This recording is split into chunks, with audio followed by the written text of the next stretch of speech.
mid-'80s. We are die-hard Celtics fans. I tell everybody, like, I do bleed blue right now, but I've bled green my whole life. Those older games, it's like, that was my parents showing us what basketball meant to them, really. You would see the ball go possessions with nobody's taking a dribble, full transition, where they just pass, layup. It was really fascinating to me at a young age. That was like what we worked towards, was to withhold that standard. Alongside his older brother Hunter and twin Ace, Cooper's passion and skill blossomed. Soon, people around the state were taking notice. Cooper's high flying above the rim, getting dunks, and people, outside of our community are saying, "Hey, have you heard about the kid from Newport?" It was special to see the Cooper effect. I've never seen gyms in Maine that full ever before, and we might never see them that full ever again.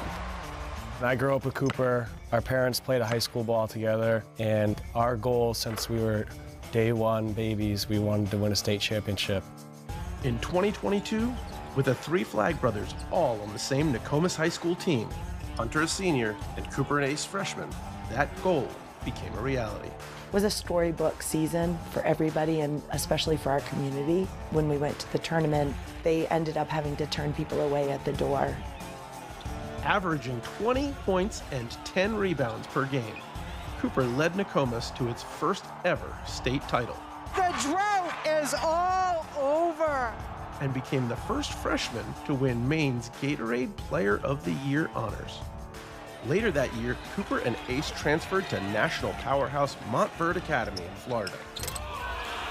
Cooper's dominance there allowed him to reclassify and join Duke a year early in the summer of 2024 at the age of 17.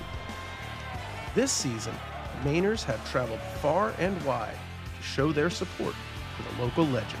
Waits, found a cutter, it's Cooper! I played in Boston a couple times, played in New York, had like 100+ family members, friends, travel all the way just to come see me. So just having that support system has been huge.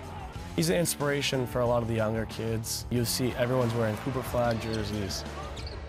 I started to see Maine fans and even people that I knew weren't Duke fans in the past now start to kind of pledge allegiance to the flag.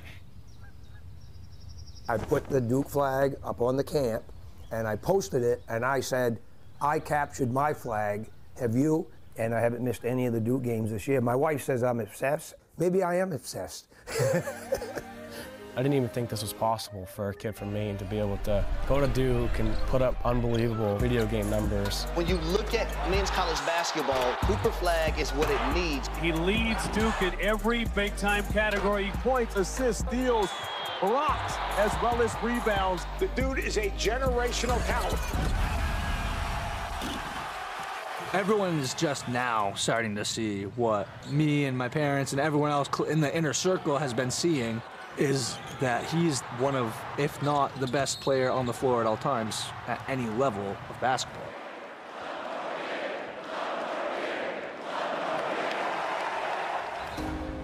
Duke reigns supreme in the ACC, regular season and tournament champions. Ever since I stepped foot on campus, like, it's just a special place, and I've just loved my time here.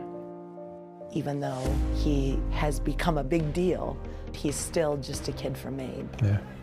It's felt like so many people are on this journey with us. We're definitely not alone. So Duke had the best player in the class of 2024 in Flag, and now the Blue Devils are reeling in the top-ranked class next fall, in large part to the #3 recruit, Cameron Boozer, and I know his top dad. 20 brother. Yes, we know his dad. Cameron, son of our colleague Carlos Boozer, was just awarded his second National Gatorade Player of the Year award by none other than Kevin Love. And he and his twin brother Caden are both Duke-bound after chasing a national title this spring. So with Duke still dancing in the Sweet 16 and loaded up as ever with top teams, it's only right we hit you with the top of the second weekend of the NCAA tournament. And let's get right into it. Top Cinderella. How about Steph Curry and talk about the baby face assassin, 10-seeded Davidson, iconic run to the Elite Eight. George Mason with one of the most improbable runs to a Final Four ever. How much would Steph have gotten in NIL money if he played today? LeBron there. Yeah, shocking top-seeded UConn in the 2006 Elite Eight. Then in 2011, we had VCU going from the first four all the way to the Final Four. Smart. Some good Cinderellas there. How about some heartbreak, top of the top heartbreak? Oh, I was at this game, you guys, covering UCLA. Look at that, Jordan Farmar.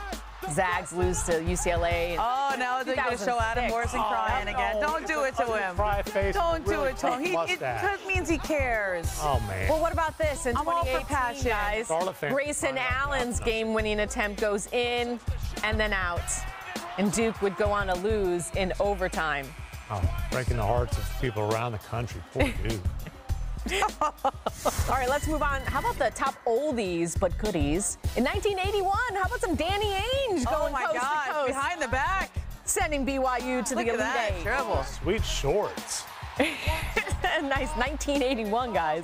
Then in 1990, Tate George with one of the most iconic shots in tournament history to send UConn to the Elite Eight. Whew. Then Tim Calhoun. To perhaps the most famous shot in tournament history. You guys know it, Christian Layton. Oh, there it is. With the turnaround. It looks at so the buzzer. Easy. Like, was this the game he stomped on the Kentucky dude's chest? I think it was. All right, how about now to just straight up madness? Yep. 2013 Sweet 16 when Trey Burke sent it to overtime with this 30-footer from way downtown. Then in 2017, Luke May's jumper with 0.3 of a second left, sending UNC to the Final Four. Big fella with a little bit of touch. Yeah. And then in 2019, Elite Eight off of the mad scramble. Oh my God. Mamadi Dikiatite. Easy for you to say. not at all. But what a shot. Buzzer beater to send it to overtime.